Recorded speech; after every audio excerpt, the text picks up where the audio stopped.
আসসালামু আলাইকুম এভরিওয়ান, আশা করি সবাই ভালো আছেন। অনেকে আমার বাচ্চাদের খাওয়ার রুটিন জানতে চান যে ওদেরকে আমি কয় বেলা খাবার দিই বা কি কি খাওয়াই। তো ওদেরকে আমি 3 বেলা খাবার দিই, কোনো কোনো সময় এটা 4 বেলাও দেওয়া হয়।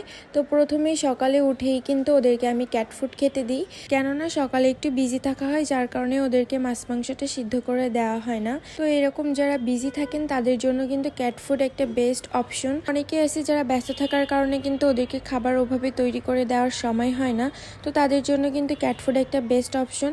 আর আজকে আমি এই ক্যাট ফুডটা নিয়েছি কিটি কর্নার ফেসবুক পেজ থেকে।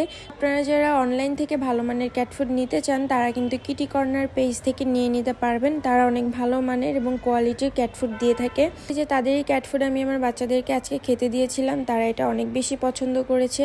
তো আপনারাও যারা আপনাদের বাচ্চাদের জন্য ক্যাট ফুড নিতে চান তারা কিন্তু কিটি কর্নার পেজ থেকে নিয়ে নিতে পারবেন। আর তাদের পেজে কিন্তু শুধু ক্যাট ফুড না, ক্যাটের যাবতীয় যত জিনিসপত্র আছে সবই আপনারা পেয়ে যাবেন খুবই রিজনেবল প্রাইসে। যেমন ক্যাট লিটার, ক্যাটদের ট্রিট বা ক্যাটদের যে ক্যানগুলো আছে সবই আপনারা নিয়ে নিতে পারবেন তাদের ফেসবুক পেজ থেকে, এবং অনলাইনে অর্ডার করলে তারা হোম ডেলিভারি পর্যন্ত দিয়ে দিবে সারা বাংলাদেশে। তো ওদেরকে সকালে ক্যাট ফুড দেওয়ার পর আমি দুপুর 12টা বা 1টার দিকে মাছ অথবা মাংস যে কোনো একটা সিদ্ধ করে ওদেরকে খেতে দেই, আর রাত্রেও সেম।